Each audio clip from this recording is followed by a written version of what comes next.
We're so excited that we have made it this far. We're making it.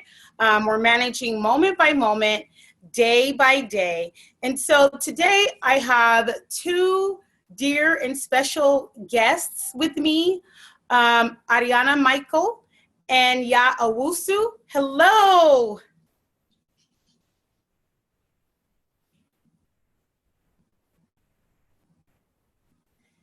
Hello. Hi.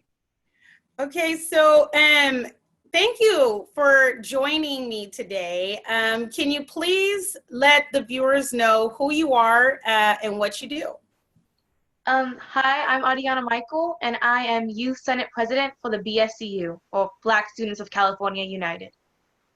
Hi, my name is Ya Owusu. I am the Vice President of the Youth Senate of the Black Students of California United. And so how did you become involved with the Black Students of California United? In middle school, I had a counselor that recommended me to the program, but since I was going to be a freshman, I couldn't be a senator, so I actually started off as an intern, and then I slowly started to work my way up and become a senator, and then president. Nice. That's amazing. I'm so glad that you had the opportunity to be a part of Black Students of California United. I wish that all the Black students in California had that opportunity presented to them. And so now we're here to share that that is an opportunity that exists. And, you know, parents watching, be sure to look. They do have a social media page in Facebook, Black Students of California United. You can also look that up on, you know, just Google and the website will come up. What about you? Ya, how did you become involved? Well, in middle school, I was a part of this Black student program called the Village Method, or TVM for short. The founders are Minister Mark Gaskins and Miss Mahia Gaskins. So they invited a group of us from TVM to go to one of the annual Youth Senate conferences. So during, I think it was the third day where they had their elections, they told me they wanted me to run for Youth Senate and represent their group. And to be honest, I was a little hesitant at first because I used to be a really shy person, but eventually they convinced me to join and I ran for Youth Senate and now I'm here as vice president. So nice. And yes, Mark and Mahia Gaskins do have the Village Method. Parents, you know, if you're interested in more information about that, there is a social media page that you can look at with their information as well. So thank you for sharing that. And so, you know, today we want to talk about a specific experience that you guys had recently called the Selma Bridge Crossing Jubilee, 55th anniversary of Bloody Sunday, right? And so, you know, when did you guys go and just start to talk about your experiences? So, you can go, yeah. I know you wanted to go. Okay, so we went from, it was February 27th to March 2nd, I believe. Yeah, we flew out to Alabama for the 5-day event. So basically what we had done, we went to the Edmund Pettus Bridge to do the reenactment of the bridge crossing that Martin Luther King, John Lewis did. And it was just such a great experience. Like it felt really out of body to me. Like the whole time I couldn't believe I was there. We were walking right next to Jesse Jackson, John Lewis, MLK III. We had an opportunity to meet Miss Bernice King, Martin Luther King's daughter, and Malak Shabazz, which is Malcolm X's daughter. And it was just such a great experience. I would recommend anybody, if they have an opportunity to go, it's just such a great experience. That's wonderful. And so what about you, Ariana? So in addition to the bridge crossing, we also went to a lot of museums that they had down there. We went, because at the end of the bridge, they actually have a museum saved strictly for the Bloody Sunday event. So we were able to go in there and look at pictures and just really, not only were we able to walk on the bridge, we were able to see what happened on the bridge and why it was so powerful to be able to do that. So for those of people that are watching and may not really know what Bloody Sunday and is and why there's this convening and celebration and awareness, how would you describe, the historical context of Bloody Sunday? So I would describe it as basically people were just protesting. They wanted to change, and I mean the cops just took out on them. And I mean, like I said, like Ya said, we met so many people there, and we met John Lewis, and he went to the exact spot. It was John Lewis, I believe, who went to the exact spot that he was beat up at, and he was able to stand there and stand tally and speak. And it was just, yeah, it was really great. And Mark Gaskin says, "What's up, my people?" So I'm so glad that he's watching, and thank you. Speaking about protesting injustices, we see that happening now, right?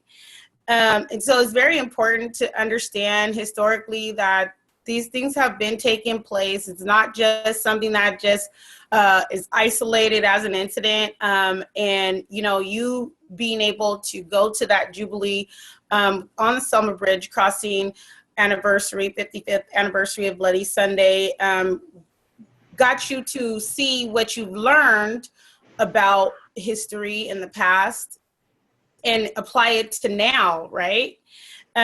When you came back, you said that it was like almost surreal, you being there, you experiencing the very place where people stood that you've learned about, right? How did you feel when you got back from that trip? When I got back, I felt like I wanted to just go back to Alabama. Like, I didn't want to leave. It was just, I just wanted to stay there forever. It was just like, there were a lot of harsh things that we learned, but there are important things for us to learn about our history. I believe it was Marcus Garvey that said, someone who has no knowledge of the history is like a tree without roots. Like, you don't know where you stand and you feel disconnected from the world. So it's really important for us to learn these things, although it really does hurt because it's people that didn't want us here in the world. But yeah, it's just really important for young people to just learn about the things that have happened to our civil rights leaders in the past. So. Right. How did you feel, Ariana, coming back from that experience? Coming back, I also felt, because I just wanted to go back to Alabama, and I realized it was because we were learning things in Alabama that we haven't been taught in California. Like, we had to go all the way to Alabama just to learn basic knowledge of our history. So I wanted to go back and learn more because in California, we just didn't have the resources like they did in Alabama in order to give us that knowledge.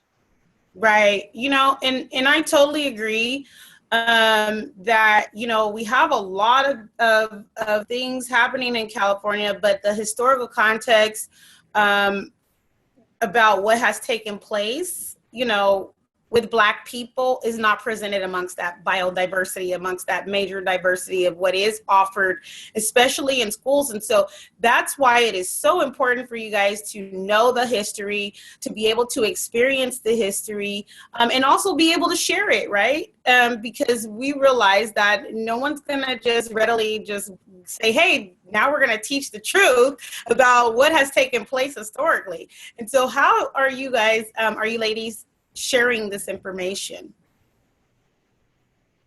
So I believe it was either 1 or 2 weeks after the Alabama trip, we had our state conference. And so all of the senators went up on the stage, and we were talking to about 400 other kids that didn't get the same experience that we had. And we explained to them like what the trip meant to us and what it meant to our ancestors, and basically how they fought for us and how we have to also fight for them now. Yeah, we also created a newsletter on the site of the BSU website. Yeah, if you could just go there and click Youth Senate, it will be there. There's like a whole like informational page. So basically we wrote that there as like to give you know, the students that we're representing and the younger people like guidance on what they can do and how they can help bring change. And you know, like the protests that are happening now, it's kind of like a handbook basically on what, like how we can support Black owned businesses and people that are really suffering through this time. So You know, I love that, you know, this is student led, right? And you both as a president and vice president of the Youth Senate are leading. And so how does this leadership role impact you in your communities? Oh, okay, I'll stop. So it has impacted me in my community because I I've always wanted to help people. So now that I have a big old role, I'm able to reach out to more people and get them to help other people as well. So it's basically just like all coming together and all coming full circle for me to more people. yeah, yeah, basically the same thing for me. For like, because in my school we don't really have that many Black people, and like for our broadcasting system that we have for my high school, they don't really advertise like Black programs very well. So I feel like me being a part of the BSCU, it's also a good way for me to relay information that I'm learning at BSCU back to my school's BSCU and then vice versa. So it's like me being the middleman kind of, and it's really good for like both sides of the organizations. You know, I was just basically talking about this today. As a matter of fact, before I came on the show with a friend of mine, that, you know, the Black experience in California is different from what we see portrayed on the news, you know, where they try to make it seem like we have these large Black communities, but we really don't, right? And for the most part, you know, it's generally like, you know, all the media is about Hollywood, Los Angeles, you know, but there's way many other cities that exist outside of just the city of Los Angeles. And in the cities that we do live in, Black people are not, it's like maybe average 7%. And so maybe like 1 to 3% in schools. And that is really hard when you are looking around and nobody looks like you. Educators oftentimes don't look like you and just don't have an understanding of how you feel and what you're experiencing in places like that. And so being a part of Black Students in California United, I can tell has definitely helped you guys to speak up for your needs, but there has to be challenges also. And so talk about your biggest challenges and how you overcome. Well, for me, as I said earlier, I was a really, really shy kid. I think because at my school, how I said there wasn't a lot of Black people, I was like one of the only dark skins. So in middle school, that's when I really started to realize like I was really different, and it made me like shy away from people a little bit. So BSU just really helped reinforce like that Black excellence and the strength that we have in our blood. Yeah, it just really helped me with my self-confidence, public speaking, and yeah. That's great. That's great. And then for me, it was in elementary school. I went to a technically gifted school, and I was one of 3 Black kids in that. And since I was little, I never embraced that I was Black. I never fully understood what it meant. And so it wasn't until middle school when I'm like went to middle school with Black people that I was like, oh, that's who I want to be. That's who I'm going to be. And then in high school, I have a generally heavy Black population, and it just feels like a breath of fresh air knowing that I have people who look like me and people who want the same things as me. Right. You know, having, you know, someone to look up to and to also relate to is very important. You know, your experience through elementary school, Ariana, is my experience in elementary school. Growing up in San Diego, I was the only Black person in my classes all throughout elementary school. And, you know, here it is 35 years later, and I look back at that same elementary school and they still don't even have enough Black students to report on what we call is the California report card for schools, but it is the California dashboard. And I always think like, wow, it's taken a long time, you know, for that to change. You know, if you don't have more than 25 or 30 Black students to report, you really can't report for confidence reasons. But that just goes to speak to how necessary things like Black Students of California organizations, like Black Students of California United are, for our children to be able to learn true history, experience it in real time, like right now, live and in effect, and share their experiences with other children and adults that look like them and they aspire to be, right? And so, you know, having this leadership role is huge, and I applaud you ladies for being willing to continue, you know, moving things in the right direction. And, you know, talk about the experiences on your campuses that continue to push you to use your voice. So last year at my school, we had an incident with a teacher saying the N-word to a student. And so, an African American student. And so I didn't know the student that well because she was 2 grades higher than I was, and I was only a freshman at the time. But I remember seeing her in BSU meetings, and I remember when she first told us about the event, everyone in the classroom that we had a BSU meeting in was like, oh yeah, and remember when this teacher did that to me and that teacher did this to me?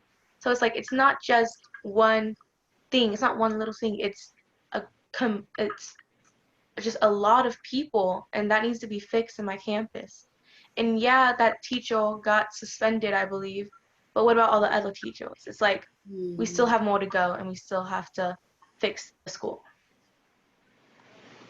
Okay, so for me, it's what keeps me going is that a lot of our Black students at my school, they don't really know as much as their history as I've been blessed to know being part of BSCU. So it really helps encourage me to keep pushing and keep educating myself. So when the time comes, I'm able to educate them on what I've learned and give them encouragement and just like that cultural advancement that they really need, and help them be able to connect them to their roots. You know, before we came here for slavery, we were kings and queens. We created math and STEM.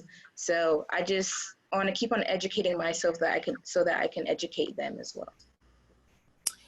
That is amazing. I am so grateful again for everything that you do. You know, I feel like sometimes, you know, as youth, you have a lot of burden on your shoulders to combat racism, to combat discrimination, and other children that are not Black don't have that, you know, responsibility per se, because they don't share those experiences, though they can talk out. You know, I have seen students that were not Black really passionate about the work that BSU does, you know, in the educational environment. And of course, that is a huge help, right? But, you know, they were kind of afraid sometimes because their parents really didn't support it. And so they could do it at school, but it wasn't something that they could, you know, take into the home. I'm so sure that you guys have a support system with your families and caretakers, parents.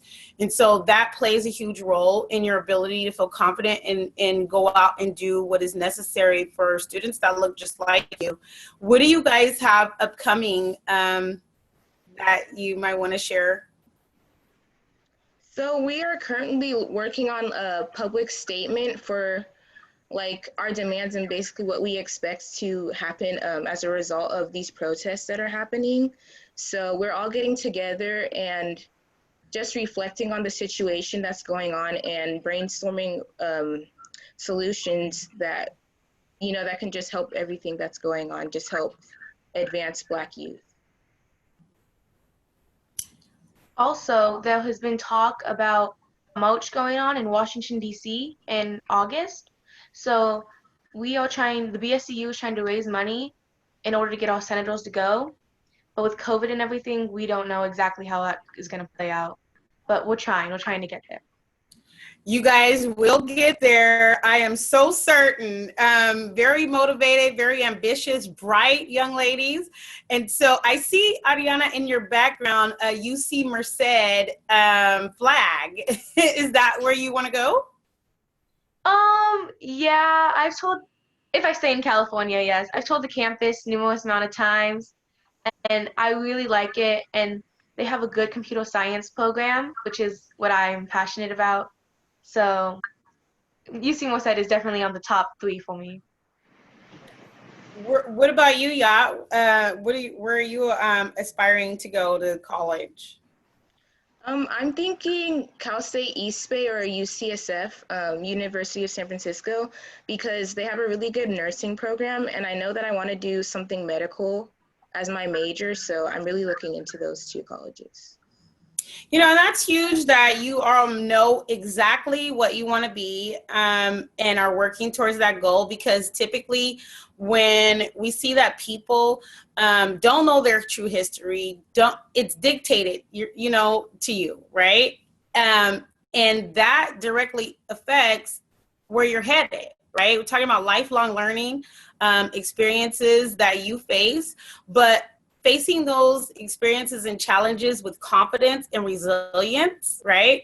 And knowing who you are, knowing your identity, and that you can achieve what it is that you set your mind and your actions to. And so thank you so much for all your hard work, for all your commitment, and for, being leaders in Black Students of California United. I am so just pleased to be able to share your story. Is there a thought or statement that you would like to share with those watching? Yes, this is one of the quotes that I use the most because it's a good quote. So, and with all that's going on with George Floyd and the protests, talk to people, get the word out. I don't know remember the quote exactly, but it was uncomfortable discussions help avoid long-term dysfunction. Mm. So it was, if you can sacrifice being uncomfortable for a little bit just to talk about it, we can make it better in the future. Great word. Thank you. I would say, just for parents, do whatever you can to start teaching your kids about Black history, like as young as possible. Because, like for the white kids, the very first thing we learn is European history, how Christopher Columbus sailed the ocean blue 1492. Yeah, Right. and that, it kind of like, as you were saying, like what you learn when you're younger dictates like what you want to do in the future. And since there's a lot of white representation in political positions, administration, stuff like that, it's because those kids are taught that when they first start going to school. But for African American Latinx history, we start learning that really in high school, and not even as like a requirement, it's an elective. And the label elective already tells students, oh, it's not that important, I don't really have to take it, which in my opinion, I really think it's just as important, if not more, because those are your roots and that's where you come from. So if you start teaching your Black youth about our leaders and how, we were the ones that created STEM and stuff like that when they're younger, it will really I think it will impact greatly how much more of us will be into political positions, teachers, administrators, superintendents, and yeah. Definitely. We'll have to ask for Black Students of California United to start an elementary school, right? Instead of, that would be great. And so thank you, ladies, for coming. I value everything that you said. Great advice to the viewers. Parents, if you're listening, you don't have to be Black or have a Black child to teach appropriate history, right? To teach proper and true narratives beyond 1619 and slavery in America. Like, there is a whole world that you could just start somewhere. Like, let's learn about this country and what are their traditions and practices and some history there. Let's learn about you know, what happened beyond 1619, right? You can even teach your children those things. Parents that do have Black children, yes, definitely, you know, you want them to have a proper perspective, not just about Christopher Columbus or what we call just, you know, and I appreciate Martin Luther King and Rosa Parks, I do, but that's all that you guys get information on while you're in school. And so looking beyond that, right? One of you mentioned Marcus Garvey, you know, looking beyond just what the confines and boxed in information is, and explaining that information and teaching it to our children, whether they're Black or not. That's still the truth, still accuracy in history, and it does play a major role in where they're headed and how that they're going to take on challenges, how they're going to overcome certain things, and how collectively we can have a better tomorrow. And so here are the future leaders of tomorrow actually moving in action today. I'm so grateful. And if you guys have a final word that you'd like to share, maybe a shout out or something like that, you're more than welcome to do that now. I would say for parents with shy kids, really try to find a program like TVM BSCU or just anything, public speaking or whatever, just to, like, for me, as I said before, I was a really, really shy kid, and my mom signed me up for the Village Method in 6th grade. And to be honest, I didn't really want to do it at first because I knew it would be a lot of speaking with the board, the family nights we have, speaking in front of big crowds and stuff. And then during going through it, I was like, they know I'm shy. Why are they always making me do all these speeches and public speaking? But it just makes you so much better. Like, you will just look back at yourself before you started and then compare that to how you are after you finish, and you'll just see how much better you became for it and how much you really changed. So that's great. My closing statement is to get involved with your community and help the youth, mostly children's centers, local boys and girls clubs. So that's because they are the future, and we will make this world a better place. You know, I have a response from a viewer watching just to let you see how encouraging and inspiring your message is. Wendy Gonzalez Neal says, we need to hear more from students to help us parents to support you better, right? And so you ladies keep going out there, sharing this information, speaking up, right? And continue in doing exactly what you're doing, because you are making changes. So I hope that you have a wonderful day. Thank you so much again for coming and sharing your stories, sharing your voices, and we much appreciate it. You all have been watching Managing Day to Day with me, Christina Lasser, and National Parents Union. I hope you're all well. I hope you're all thriving. Goodbye, America's beautiful children. We love you. And so if you like more information about anything that we discussed here, you're always able to contact me, Christina, at ntunion.org. Feedback, questions, whatever that may be, and I'm here to support you. Goodbye, everyone.